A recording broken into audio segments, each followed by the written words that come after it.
Today on Remington's Inside the Industry, I'll be visiting with one of the hunting industry's most recognizable, interesting, and versatile personalities, Mr. Dan Catlin. Dan is a co-owner and senior vice president of the Wildlife Gallery Taxidermy Shop in Blanchard, Michigan. He's a veteran taxidermist, an experienced international hunter, businessman, and outdoor content provider for his YouTube channel, The Experience. Trust me, you're going to enjoy meeting a true industry insider today. This podcast is brought to you by Remington Firearms. For more information on the new era of Remington, visit our site at remarms.com. Today I've got Dan Catlin, Senior Vice President of Wildlife Gallery. Morning, Dan. How are you? And thanks for joining me. I'm doing great. Thank you, sir. Appreciate you having me on. Love to have it. Because the tannery and taxidermy is, I find it kind of fascinating. I love to know how people get into it, what drove them to that. It's an interesting thing. So maybe you can start a little bit by telling me how you got involved in the first place. Well, it's kind of a long but short story. My path to taxidermy is I was a full-time police officer, and I got obviously a hunter here locally in Michigan. Got interested in taxidermy art, started to do it on my own, learn it on my own, and came full circle and met the owner of the Wildlife Gallery and literally vested my pension from the police force 17 years ago and joined the Wildlife Gallery team. And now I'm a partner in ownership of the company, my wife and I both. And the company's 30 years old, the Wildlife Gallery. So I was blessed to move into a company that already had some tenure. And then we certainly grew it into a mega company, mega business.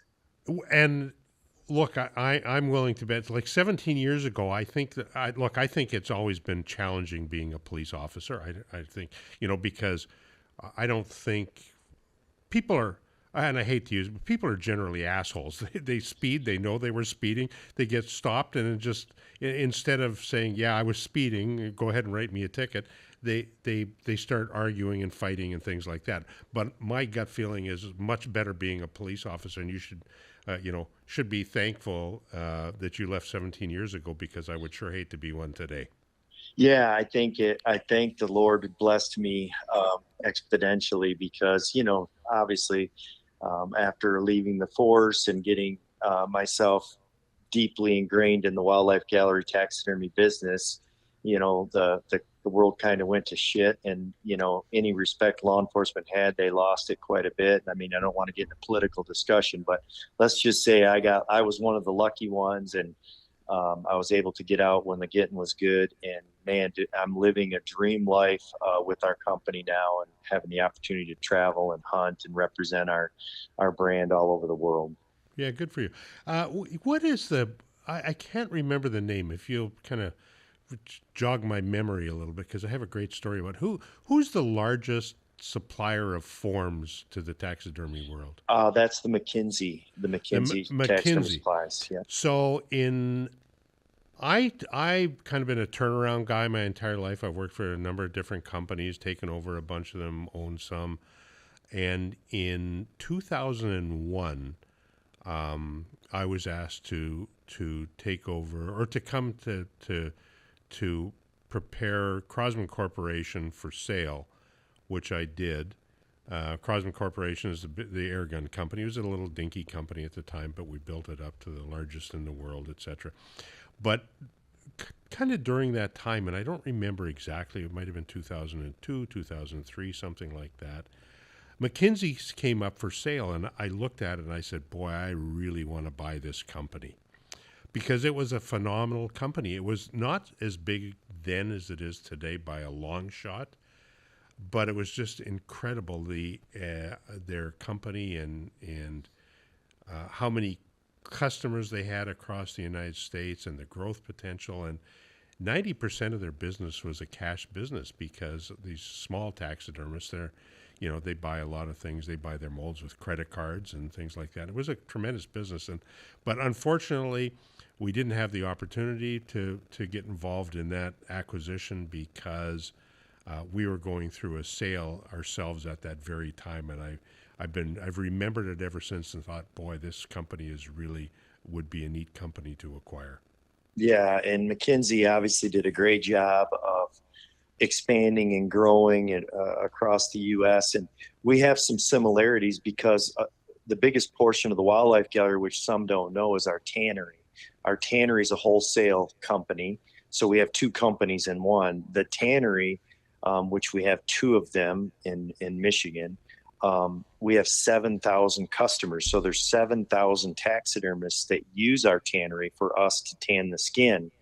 And then so the skins come to us, we tan the skin, we send it back, then they buy a form from McKinsey and so on and so forth. And then they produce taxidermy art for their clients. So we have a wholesale side of our business, and then the retail side is the taxidermy. But taxidermy is about 1/3, tannery is 2/3.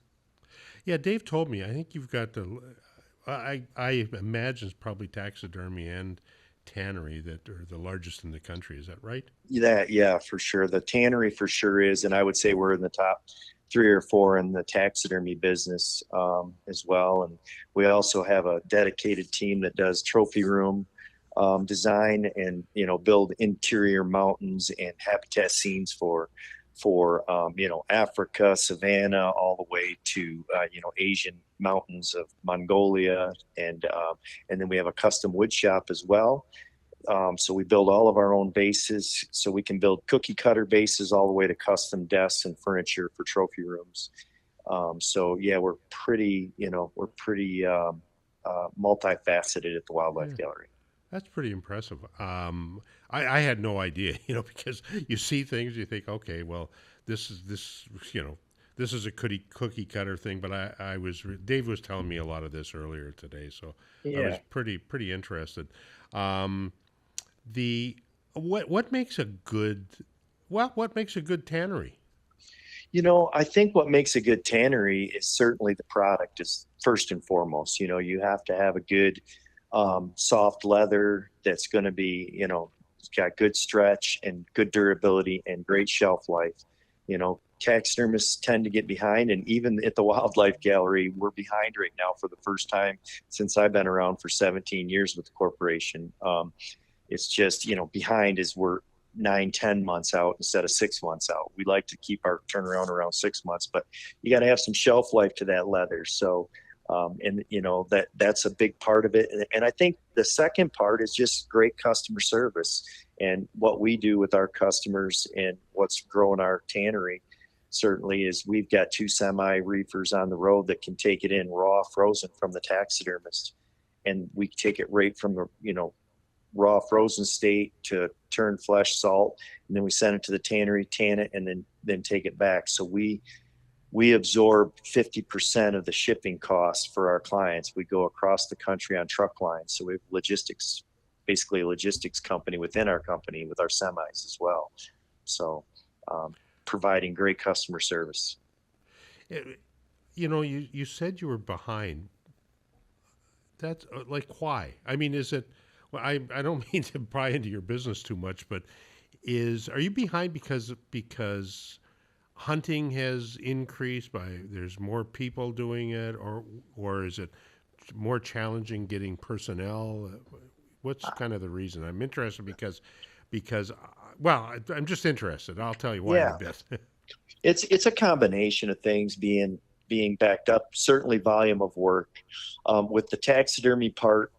You only have so many artists that can produce it, and they can only produce so much per week. We have quotas on our guys. My taxidermists at the Wildlife Gallery are all salaried employees, and we just have quotas on them, that keeps them in a comfort zone. You don't want to overtax an artist, but you certainly, as a business, you have to have enough work so they're making you money as a business to pay for them and the corporation. So it's a balancing act, but you can only do so many pieces of taxidermy per year per taxidermist. And then when the influx comes in the volume, which I believe I call it the COVID bubble, because people didn't hunt, and then right after they started loosening up the international hunting, because I would say that the big majority of our shipments are international shipments, you know, probably 60-70%. So those people went back international hunting, the shipping lines freed back up, and boom. And then came the form problem with McKinsey getting the foam, getting the products. We had that with our tanning supply. So, you know, everybody blames COVID, but it really was an absolute crazy time in our world, that all levels of manufacturing. I mean, I bought a truck right after COVID that still has computer glitches, I swear, because the technology, you know, and the computer chips. So it I think that's a product of what happened to us as well, to get us behind, and then the volume of that bubble. So we're still riding that wave pretty good right now. It doesn't appear to be slowing down at all. Well, the people in the firearms business, we rode the wave for a while, but the wave has slowed down now for us.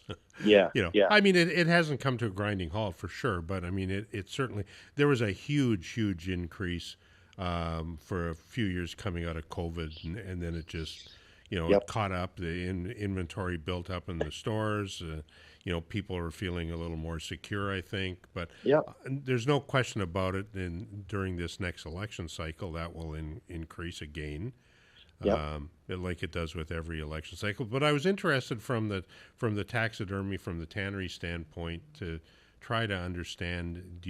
If you thought it was because more people going in the field? I know during COVID, you know, where I think there was a big increase in hunting, because people all of a sudden dawned on them that geez, I have no idea how to provide my family with food if it's not in the grocery store. Maybe I need to learn how to do that. Right, right. You know, I remember there was a huge increase in licenses, certainly in Georgia, because I saw some statistics. Huge increase with hunting licenses in Georgia. It was tremendous, Yeah, and I think there was a younger generation that combination of COVID, I think, but also a combination, and also added to that, to COVID, I think it was the idea of eating in a much more healthy form, because game meat is the healthiest type of meat you're absolutely. ever going to get. Absolutely. And I agree with you. I think locally, like even here in Michigan, I think that people win a field because that was one thing that they could do. They could get out, they could get in Yeah. the field. And then you look at North American hunting, because people couldn't travel. You know, we used to draw a tag every year in Kansas, let's say, and you know, that quit happening now. It's been overflow with applications. Iowa, where my wife Charlotte is from, we would get a archery tag every third year probably. Now it's every fifth year because of the influx of interest. There's less opportunity because the tag numbers are down. I mean, it's, yeah, I would say there, you know, there's a lot of people hunting North America. There is, that kind of surprises me a little. I mean, I understand it, but one of the things that I always kind of scratch my head at is that if you look at African hunting, for instance, African hunting compared to North America is dirt cheap. You know, if I want to get an elk in the United States, it costs me probably, unless I go on my own someplace. But if I go through an outfitter, it's going to be at least $10,000. Yeah, You no, know, no bare question. minimum.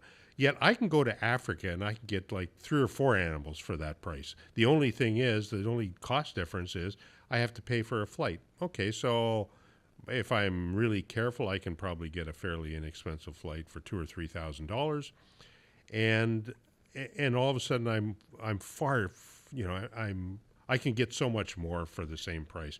The only thing is the meat, Sure, you know, sure.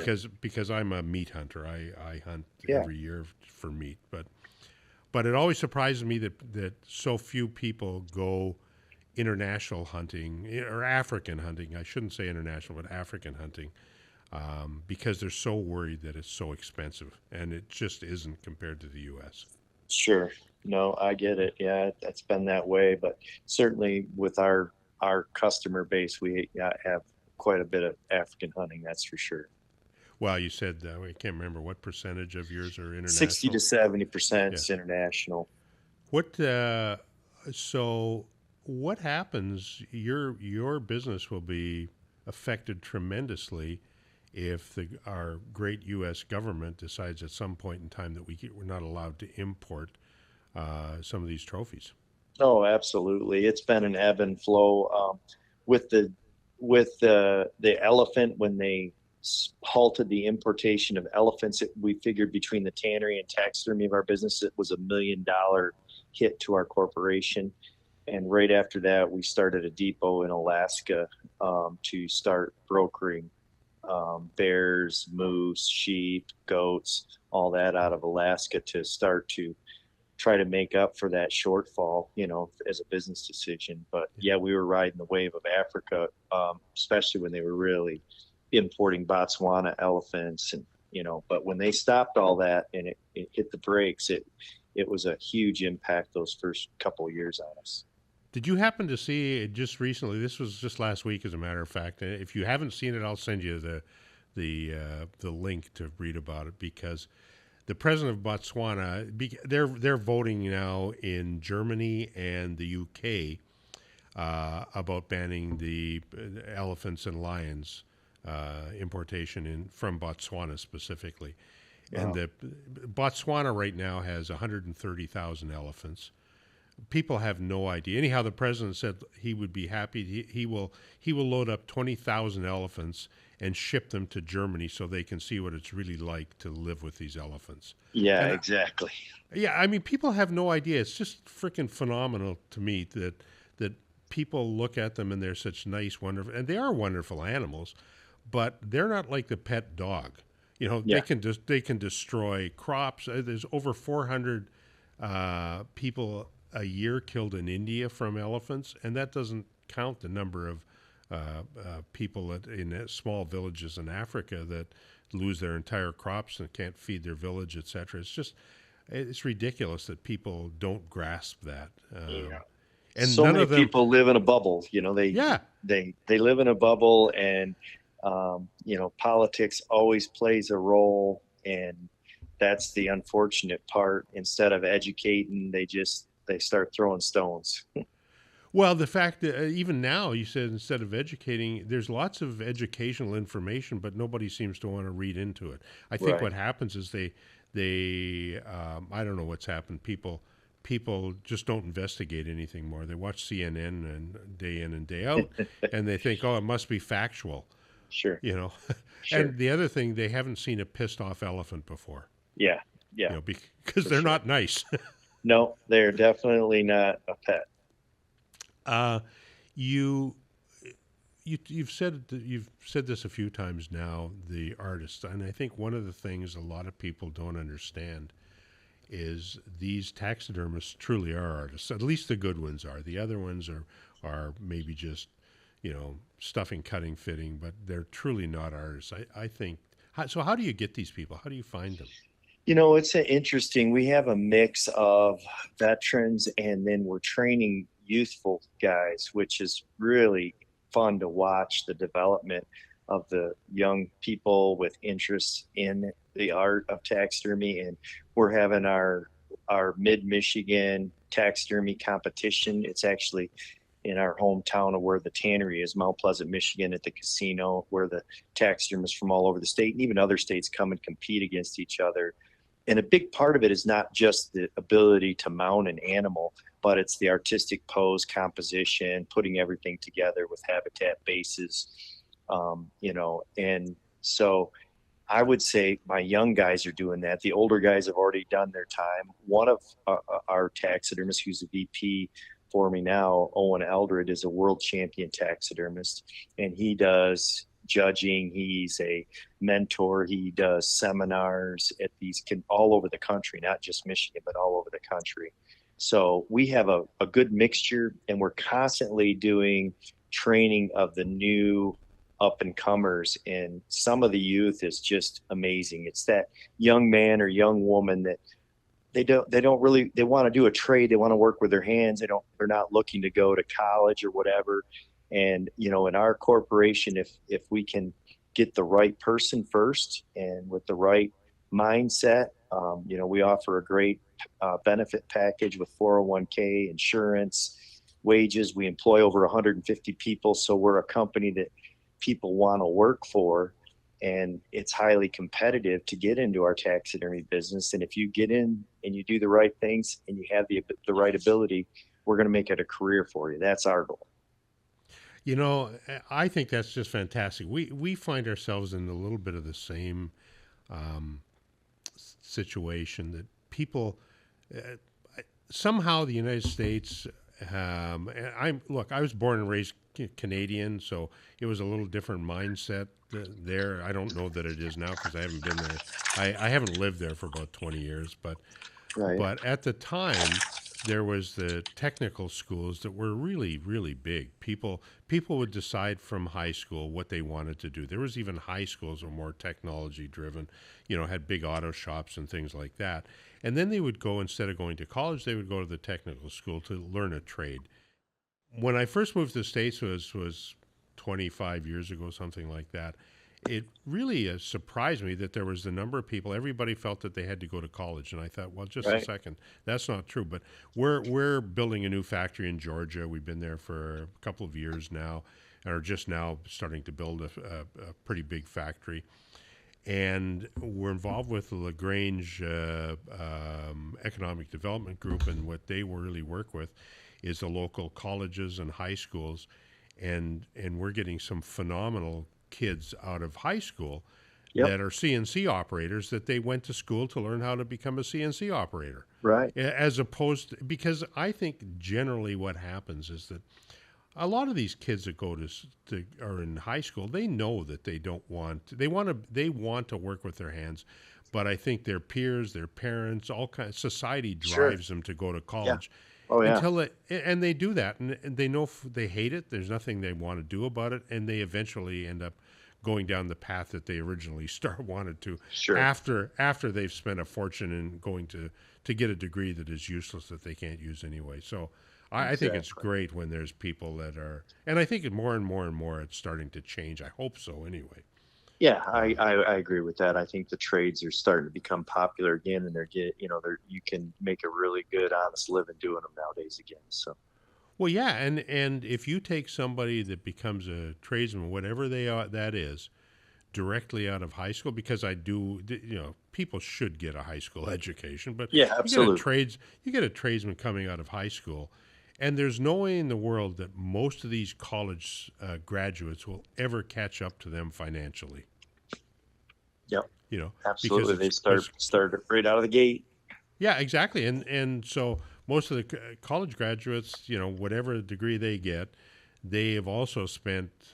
I don't even know how much it is today to get a college education. So 5 years at 100 grand a year, they've already spent $500,000 Yeah. with somebody. Um, Look, uh, your tagline is capturing your memories. Yep. Tell me about that for a second. Well, I think that the capturing your memories is the easiest way to put what taxidermy art was meant to be. When you're a field hunting, you take a trophy, you want to stop that moment in time, and you want to bring yourself back to it. There's certain senses obviously that spark memory, sight, sound, hearing, things like that. But there's nothing better at capturing a memory, a moment in time, than having a beautiful piece of taxidermy art displayed that brings you back to telling that story to your friends, your family, your kids, your grandkids in the future. And so that's how we got that tagline, capturing your memory.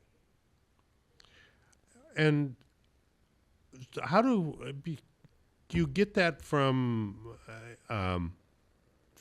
photographs, from just somebody talking about it? And I guess I actually had another question, but I'll wait for seconds. So when capturing your memory. So I shot a Cape Buffalo.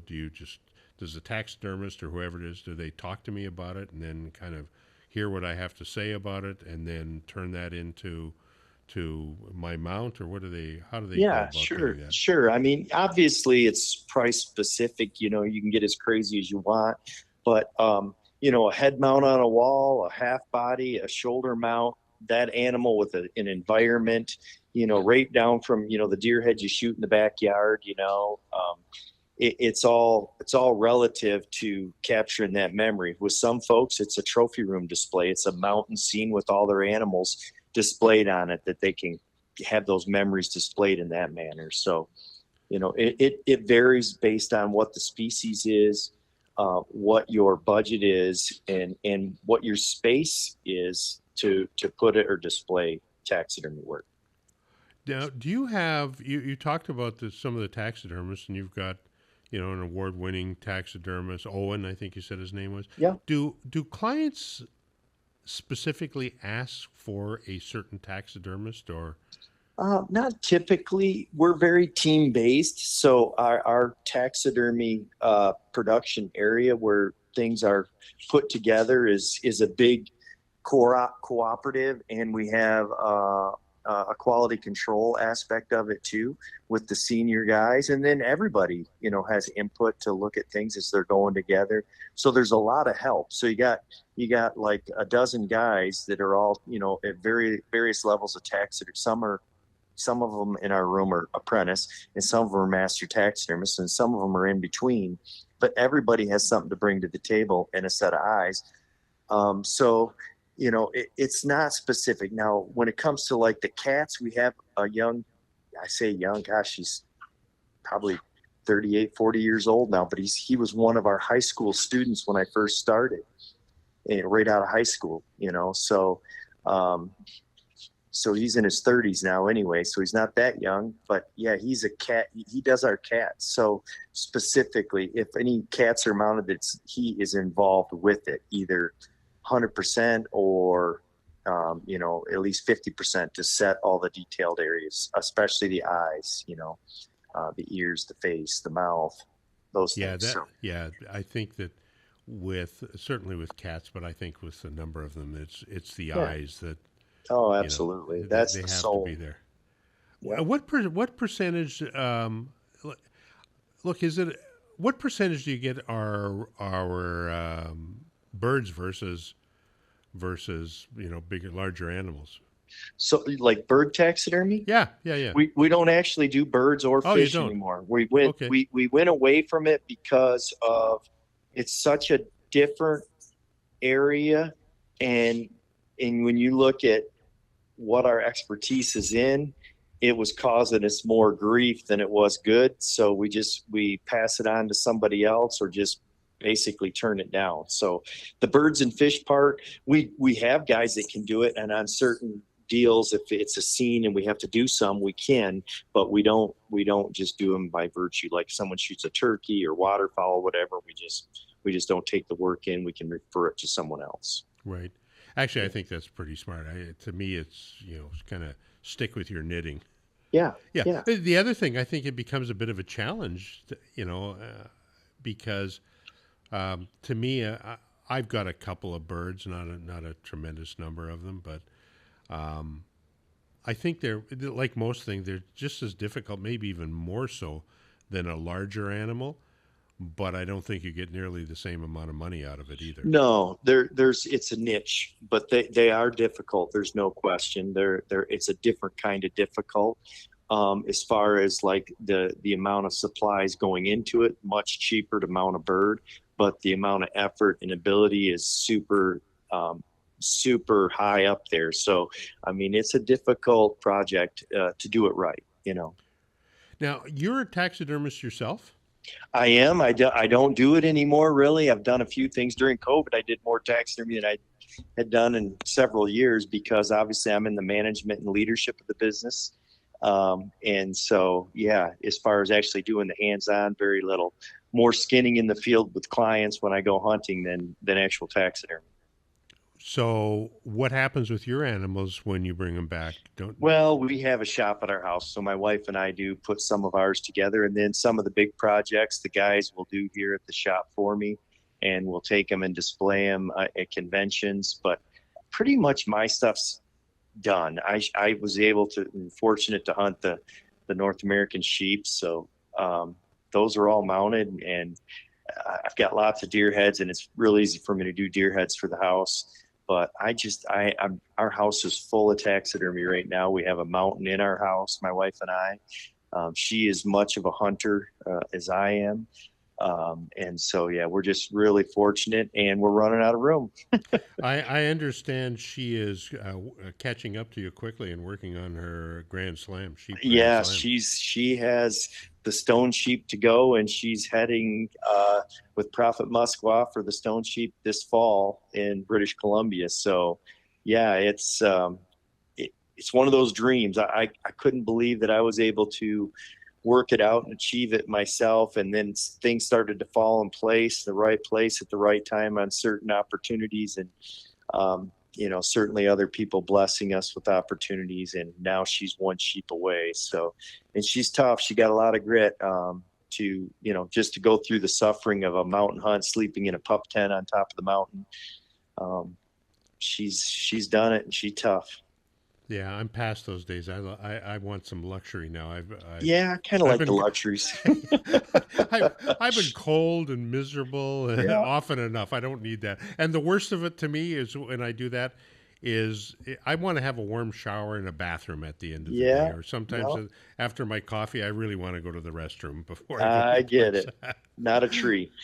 No, exactly. But we've done it, and it's not the most pleasant. But I still look. I have tremendous respect for people in mountain hunting. I you know, kind of. I grew up in the mountains in the Canadian Rockies, so Sure. I understand it really well.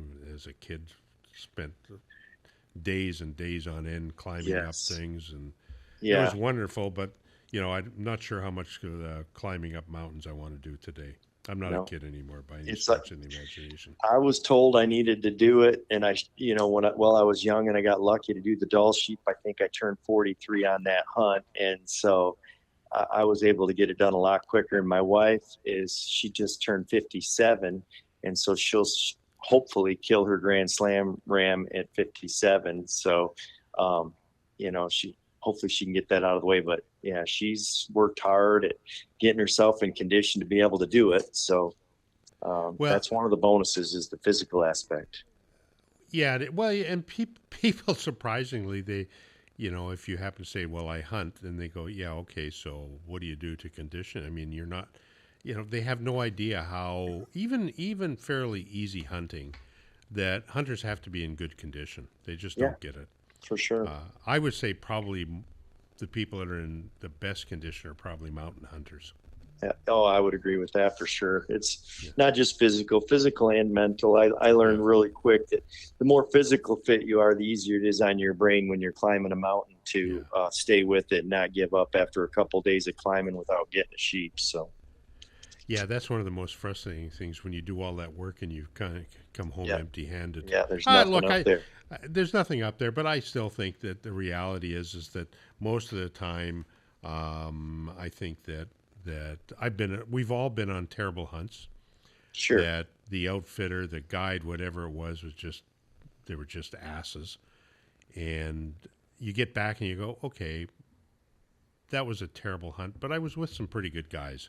Like I Hmm. went on a hunt with Tim Fallon from FTW and Larry Weishun in Kriegstan. It was the worst freaking hunt I'd ever been on in my life. Right from, I mean, there was nothing nice about it. I mean, really nothing nice. The outfitter forgot we were coming on a certain day. So we sat around the airport at Bishkek. Oh We were wow. there. We were there to film, try to get some television shows. We sat around the airport at Bishkek for about 8 hours, and from 2 a.m. till I guess kind of 7 or 8 in the morning, till we finally were able to reach somebody that showed up. Forgot we were coming, and that was kind of the best part of it. It just got worse after that, Oh no. and including eating the same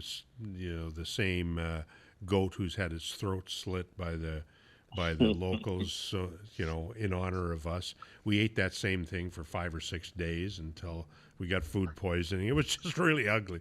But at the end of it, you go, yeah, that wasn't so bad. Tim and Larry and I had a pretty good time. So, Right, right. yeah, No, I so get it's it. not bad. Um, you know, you've also got, I think it's a YouTube called The Experience? Yeah, we've got a YouTube channel called The Experience, and then our content is also on Carbon TV. And I wasn't the founder of that. Jason Price, who's now the executive director of Grand Slam Club Ovis, it was something he founded, and I got involved with him on it. And it was very mountain hunter driven, the experience, and it's still, I would have to say, it still is probably 80% of that. But yeah, that's a marketing arm of the Wildlife Gallery, just like I've been involved with Dave and Tim with Safari Classics for, gosh, 15 years anyway. And, Dallas Safari Club as well, where, that it's a big part of our marketing. Certainly the hunter is the common denominator of our business. Without hunters, there is no taxidermy, there is no tannery, and there is no wildlife gallery. So a big part of my job is the promotion of hunting, the ability to network with hunters and outfitters around the world. And I'm just the lucky recipient to be able to be that guy for our corporation. And so, yeah, it's been a huge blessing. That sounds like a pretty good job you got. I've got a pretty good gig. I so actually, since you're on, let's talk about DSC a little bit. What do you think of DSC moving to Atlanta? I think it's going to be a positive thing. I'm not the Debbie Downer kind of guy. I'm always a silver lining guy. I get, the reason we all have ideas and thoughts and comments, but I think overall, I think it'll be a nice breath of fresh air for DSC. I think it'll be an opportunity for them to reach another area of the country with their mission. And I think after a few years, when they go back to Dallas, it'll be a huge reunion back in Dallas at the Omni. So overall, I think it's going to be a successful one, and I'm banking on that, because all of these conservation organizations need to be successful, because all of us hunters need them dearly. Yeah, absolutely. I agree totally. I was until recently on the DSC board, Uh-huh. and I was a true advocate of not just Atlanta, but of going other places, because DSC has only been in Dallas for all these years. Right. And if you want to be a truly successful organization, you better spread the wealth around. So great, DSC was successful here in Dallas, but there's a lot of other places. And actually, I was on one of their committees, and I said, right before all the Dallas Convention Center decided to remodel, etc. And I said, why don't we as an organization look at doing this at a different place on a regular basis, not just for 1 year, but let's take it to Atlanta for a year. Let's take it to the Midwest for a couple of years, because I think it opens up a whole new group of people that have no idea what DSC does. But the Atlanta area, to me, if you look at the population around there, is just tremendous. So yeah. How do you, and they're all there. I mean, when I say tremendous number of hunters. Yes. So I think it opens up a whole new door, but I'm not entirely sure that the people will embrace it. I mean, the board of directors, the people currently at DSC, we'll see. But I think people should be positive about it and excited about it and want to do it. That's my opinion.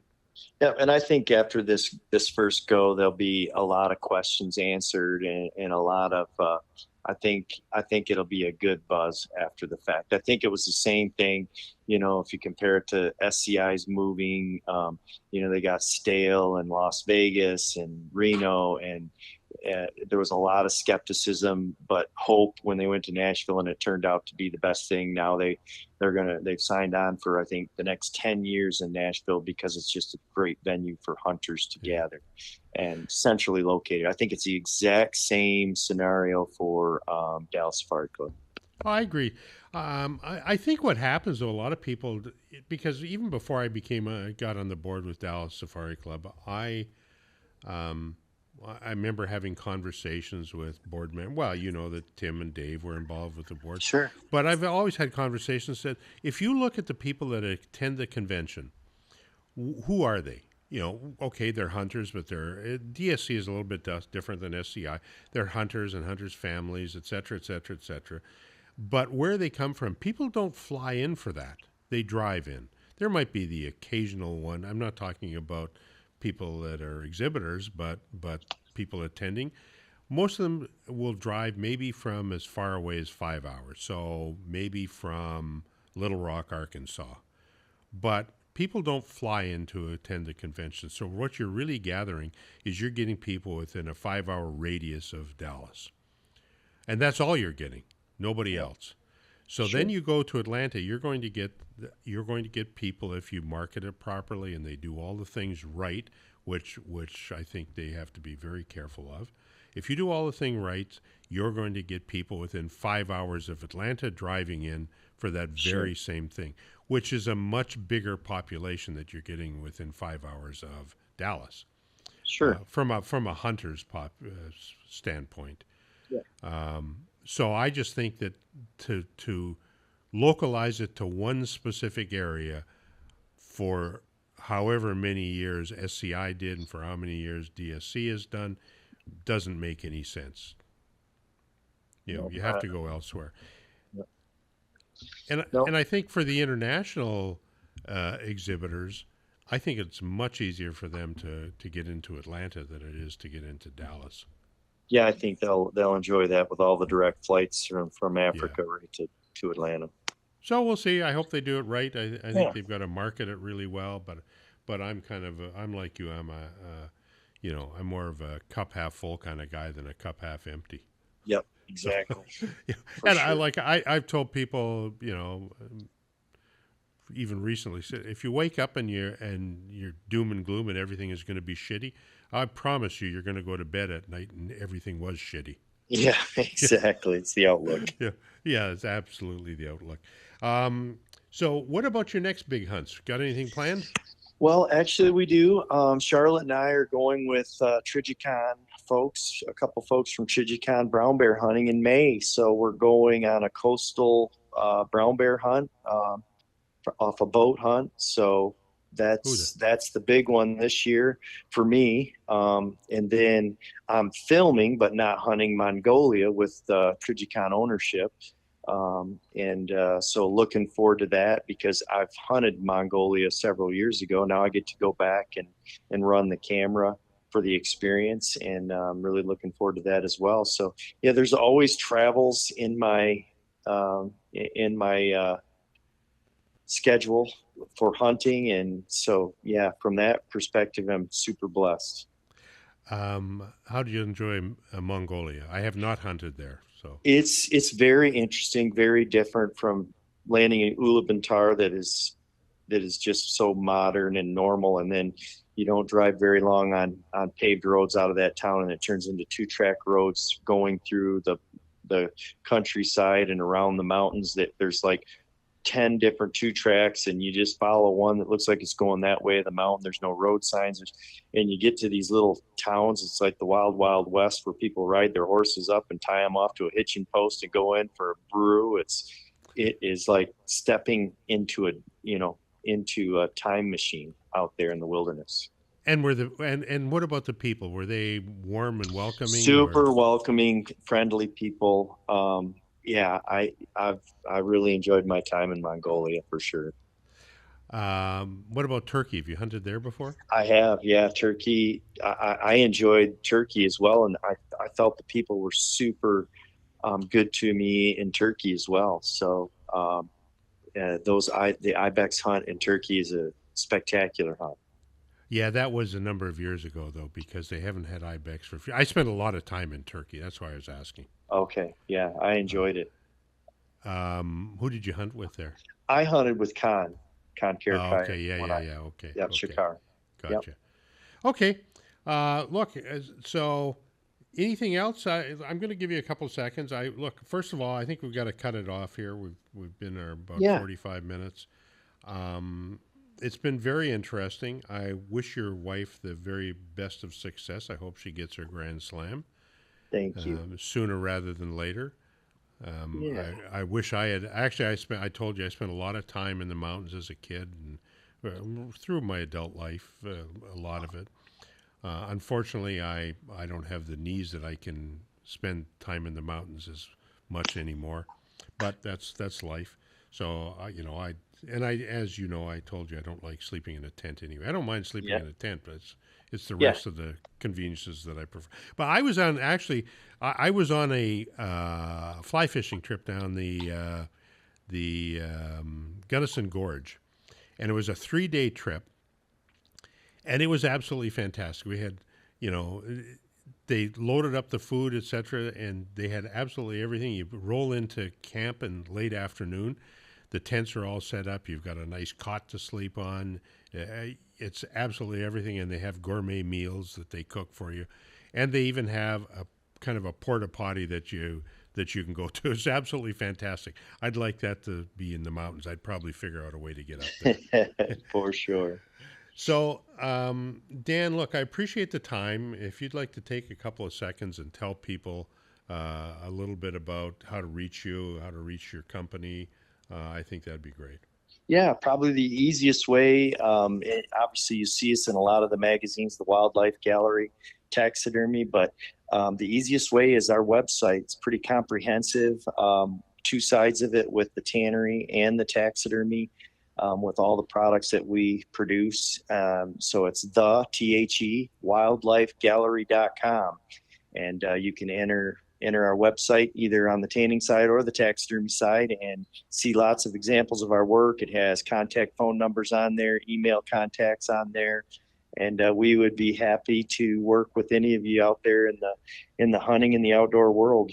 We've been super blessed, and I'm blessed to be part of this podcast. Thank you for having me. Oh, my pleasure. And next year when you're in Atlanta, I will see you then. And if you ever get especially around that time, our factory is about 40 minutes from the Atlanta airport. Love to have you down there and show you around our factory sometime if you're available. Man, that sounds great. Thank you so much. All right, cool. Thanks, Dan. It was a pleasure chatting with you. Yep, you too, sir. Thank you. Bye.